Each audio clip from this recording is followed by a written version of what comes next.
All right, good morning. It's been a long time since I've filmed.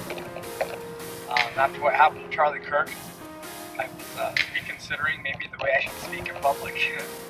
um, and so that kind of stopped me for a little bit. And I think I'm working a little bit more on different content.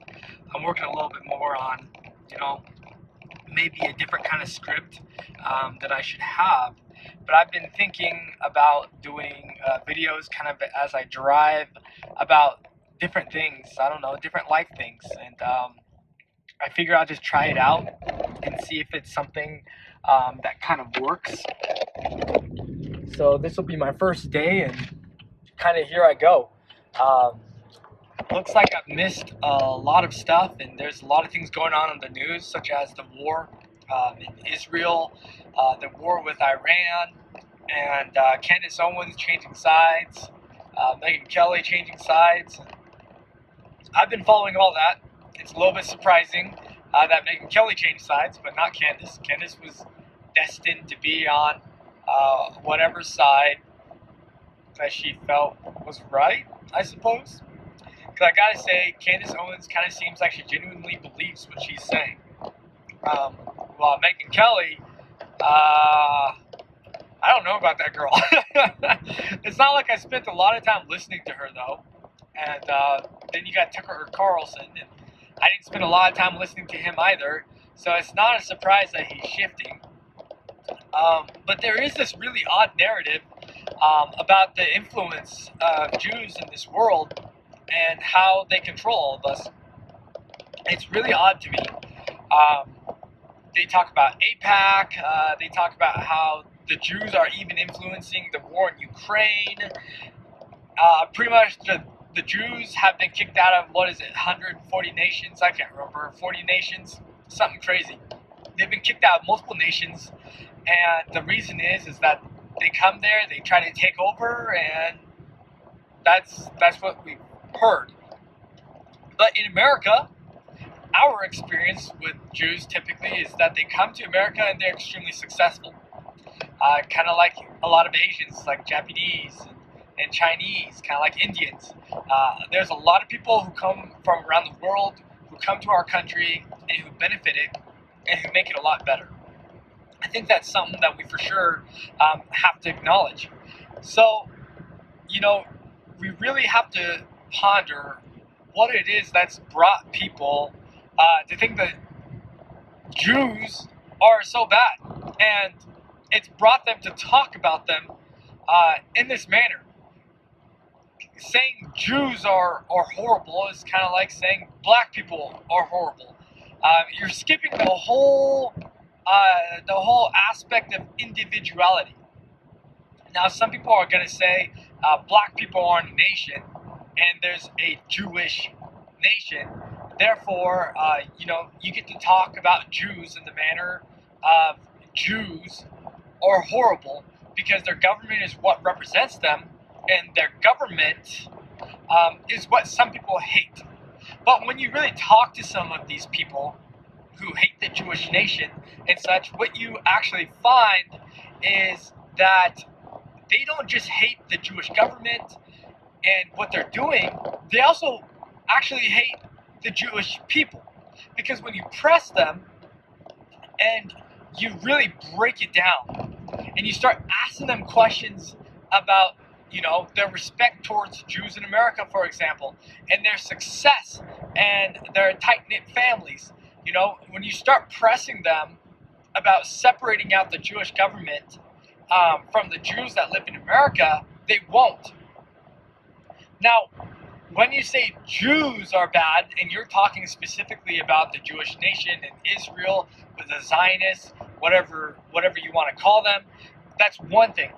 But if you're going to group all the Jews in different countries that may have a Jewish origin into your verbiage, it's, racist? I don't know how else I would say it. It's racist.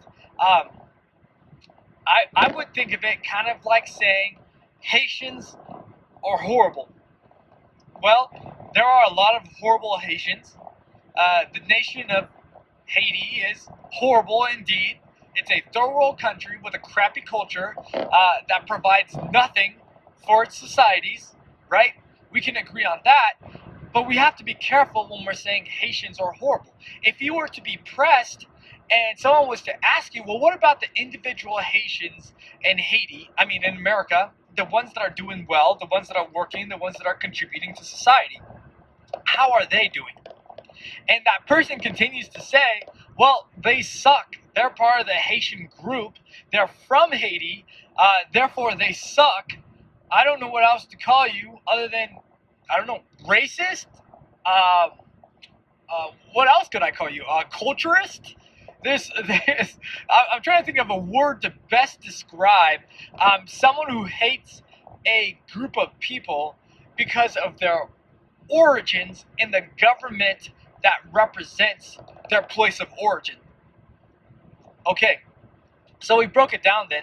So when you press people about the Jewish nation, they are willing to say that individual Jews are doing well, that individual Jews are just fine, that individual Jews in America aren't trying to take over America, and that individual Jews in America, such as Ben Shapiro, hold very conservative views. So you got all kinds of thoughts about the nation of Israel. So you got a camp of people who think that they are the reason that abortion is being pushed. They're the reason that Christianity is being pushed out of America and church attendance is getting lower. They're the reason that pornography is so prevalent in America. Kind of anything horrible to do with society that you don't like or that you might think as degenerate, you blame it on the Jews. That's kind of how that's gone. Now, to me, I think that's ballsy. I think you have to provide a lot of substantial evidence to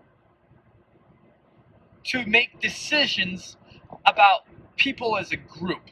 If you're going to call people as a group horrible or immoral, you need substantial evidence. If you're literally not going to let someone come into your country because of their national origin, I better not go there. That gets complicated because conservatives might have a problem doing that in some cases, but we'll take some time to really sift through that kind of stuff. So we talked about one camp of people who don't like Jews. Another camp of people who don't like Jews don't necessarily think that they're pushing all this degeneracy in society, but they think they're immoral because of their influence in the Middle East.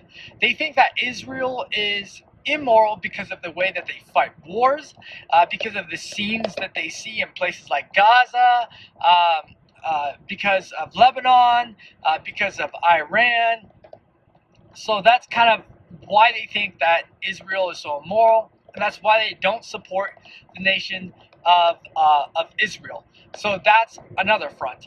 But these wars between Israel and these other Middle Eastern nations have been going on for such a long time that you'd have to really go through the history to really understand what's happening between Israel and all these other Middle Eastern nations. Now, I do want to say something that you're going to realize about human beings, about people, is they have one view that they push, that they stay consistent with sometimes, but they keep going with it until it's a problem that affects them. Right? Everyone loves society. Everyone is so moral. Everyone is so evolved until their child dies, until their wife dies, until they lose their whole family. You see, that's how people work. Remember, religion is the opiate of the masses. And that's how some people look at it. Remember, religion is the opiate of the masses. And a lot of people believe this. A lot of people believe that it is in the times that you are suffering, when you're at your lowest, when you have nothing, that you turn to God. And that's why it's an opiate, right? Because it makes you feel better. It makes the pain go away. It makes you feel loved. It's pretty much the easy way of not having to confront the difficulties in life. It kind of blurs your vision. It kind of eases you back, right? You're just kind of in this drugged out state. And that's what faith is, right? Faith is the opium of the masses. That's what's happening here. Make no mistake. That's what's happening here. You have a lot of people in an immoral world who thinks that they are more moral than the person next to them. Think about that for a moment. Here's another thing. A lot of people that you're going to meet are a lot more selfish and self-centered than they know. Absolutely. Absolutely. Take, for example, there are men who are pro-abortion, right? That's their view. That's always been their view. They're going to stick with that. They're going to push hard for it. And it's probably benefited them a time or two, right? Let's say a couple things change in life. They mature up. They hit 32, 35 years old. They really want to have a child. They've met a woman they love. He's committed to her. They are not quite yet ready for a child, but he's okay if they have one and she's not. Okay? They have a child. Well, she gets pregnant. She goes through with an abortion. She goes straight to our favorite place, Planned Parenthood, and she has the fetus removed and killed. Fetus, human, whatever you want to call it. It's really just a human offspring. They have it killed. She has it killed. And he's incredibly upset. He finds a problem with this, and he thinks what she's done is immoral. Why is it immoral? Because it's hurt his feelings. Because it's hurt his feelings. That's why it's immoral. It wasn't immoral when Sarah had 3 abortions. It wasn't immoral when Lindsay had 2. It wasn't immoral when his ex, freaking Safari, had an abortion, when he asked her to. It wasn't immoral. Okay, well, what makes it moral or immoral to this man? Well, he's going to say, because I wanted it. That's what makes it immoral. Because I want. Same scenario for women. They make the same argument. A woman, let's say that she gets pregnant and she's working towards having a child. She's developing a child fetus. She's something like 20 weeks pregnant.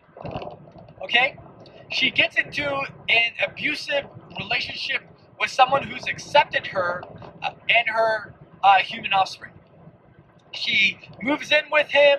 He's a freaking psychopath. He beats the shit out of her and she loses her offspring.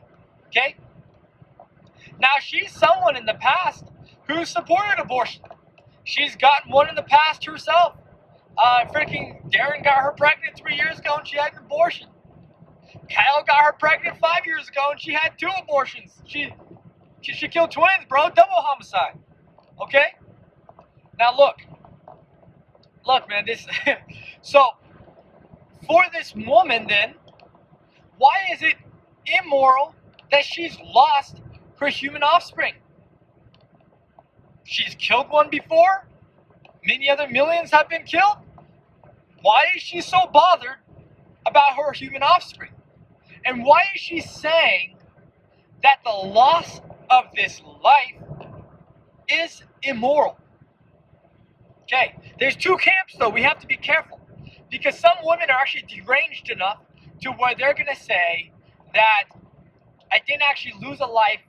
It's not the life of the child in this circumstance. That's not the immoral event. The moral event is me getting beat and me losing my human offspring. That's the immoral part. F the freaking human offspring. Who cares about that thing? I lost something. It's about me. You get it? Now the second camp is the woman who I just told you had 3 abortions, blah, blah, blah, and says, no, no, no. The loss of my human offspring is immoral. It's immoral because I wanted it. Because I want that human offspring, it means that it's entitled to certain rights. It means that it's entitled to life, and it's entitled to my love, and it's entitled to society's outlook on it as an important life, an important part of society. Okay? Now, do you see in those examples what I'm saying here? Do you see what I'm saying? These people in these situations, they think that something is moral until it's a problem for them. Then it's immoral. But that's how society is, right? That's how society is, right? If someone is doing homosexual acts in their home, why does it affect you? Why does it affect me? If someone wants to be a woman who's a man, why does that affect me? Why does that affect you? Well, we've obviously seen that that's not how this works. That's not how this works. It never just stops at something that just doesn't affect you, right? Because people need to internalize these things. And people are looking for opportunities to make things about themselves. That's what they're looking for, right? They want to be center stage. It's about what they want. It's about their feelings. And their wants and feelings they think are enough to conjure morality. That is the masses' definition of morality. So then understand that suffering, loss, pain, and short-term happiness is the opium of these masses. Do you see? Do you see? If it is not faith that is the opium that they choose, they're going to grab from the counter the other opiums. Right?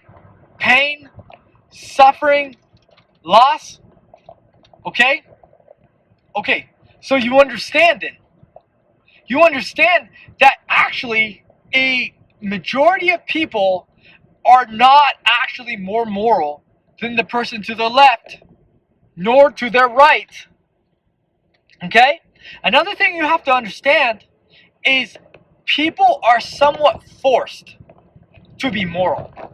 A lot of people in society are only moral because of the institutions that will force them to be moral and that will actually enforce the law. So force is the reason that the masses are moral. Now, a lot of people want to think, that's not how I see it. That's not how I see it. I think a majority of people are, just decent people. But then you look at countries like, Germany, who slaughtered how many Jews and how many Polish? Well, how could it be that so many people in Germany willingly participated in this? How about when Mao mass murdered a ton of people? He didn't do it by himself. How was it that so many people volunteered, participated, or did nothing about this? How is it that that's the case? Stalin. How? How is it? Iran freaking fires upon mass protesters in their country. How is it that all of these people seem to back these tyrannical governments or these tyrannical institutions? If, the person to my left and the person to my right are just decent people, then how is it that these decent people go along in history with the most indecent, disturbing, immoral acts? How is that the case? I don't understand. Can you help me understand? Okay? The person to my left and the person to my right are just as moral as I am, yet history has shown that the masses will do what they feel they should do. What dictates what people feel? What dictates this? Faith, family, loss, suffering, pain. These things are what dictate what people are going to do and what people are going to find moral. It just does not take as much as you think it does to bring people from a decent state to a state in which they are okay with seeing the mass killing and the mass murder of other humans. That is how it works. That is always how it worked, and that is what's happening right now. That is what is happening right now. So I want you to understand something. We're going to talk about all this stuff because we have to get into this. This is super important. And this kind of stuff has really fractured the conservative movement. And we need to figure out why. And it's something that we actually need to tackle, we need to get ahead of, and we need to talk about. Because look, we have elections that we actually need to win. When you have people like Nick Fuentes saying that he would rather freaking vote for the left, well, you know what? I guess he was never an acceptable part of the conservative Republican Party anyway. So maybe it doesn't matter what Nick Fuentes says. But it doesn't help. It doesn't help. We still need the degenerates on our side, right? We still need the psychopaths on our side. We need them to vote with us, even though we can't publicly say we accept them. That's the reality, okay? That's the sad reality. We need their votes. Even though they're degenerates, and we have to admit it, we need their votes, okay?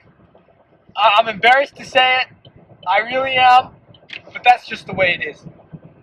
So I want you to understand then, is you have to bring this kind of stuff down to the fundamentals.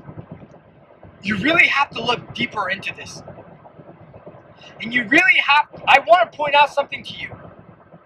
Think about this for a moment. Everyone who's saying that these Jewish people are so bad, that these Jewish people are so immoral, look at what they've done, look at what they've pushed in society, I want you to entertain the thought that the likelihood that they are no more moral than who they're calling immoral is likely. Is likely. Given the circumstances, they would be just as immoral as the Jewish nation. Now there's an odd caveat to this, and the Jews have done it to themselves, or the nation of Israel. Well, they, as far as they say, right, they want a Jewish-only nation. They want it to be majorly just Jews. I think we can all agree that that's probably mostly their preference. Can we agree on that? That their preference is a Jewish nation? Which I don't really have a problem with. I have no care to live in Israel. And I would more than likely be willing to move and get the frick out of Israel. Okay? If they didn't want my black ass there, well then my black ass don't want to be there. Right? There's so many other nations to go to. If it was the circumstance, however, that all these other nations were racist and none of them wanted me, well then frick, dude, I might have something to cry about. America doesn't want me, UK doesn't want me, Germany doesn't want me, I don't know, right? No one freaking wants me. My home is Israel and I don't want to leave. Well, then I'd probably throw a freaking fit. I call it Zionist trash, and I'd probably start protesting. But look, Israel is a sliver of nothing of land. Go the frick somewhere else. That's what I would do. I would go the frick somewhere else. I'm literally entertaining right now going from America to Europe. Okay? We just might have to entertain going somewhere else. Okay, so we've talked a little bit about that. There's some food for thought. That's my first episode for today. And if you have some time, like always, I love feedback. I'm going to start doing some other stuff. I think I'm going to start a TikTok channel. But I think if I do these kind of talks, maybe every other day or every 3 days, I don't know, maybe twice a week, depending on traction, maybe this will be something that I kind of just start doing. Is just daily talks and seeing just how that goes. But tell me your thoughts and don't hate me yet. Don't hate me yet. I know you're already freaking going crazy thinking this guy's a Zionist. Oh my gosh, what have I listened to? I can't believe my friend is a Jew loving. Oh boy. Okay, whatever. Okay? Don't give up on me yet. Don't give up on me yet. But let's talk about it. Let's talk about it. All right. Thank you so much. Have a great day. And it's good to be back with you all. It's been the best.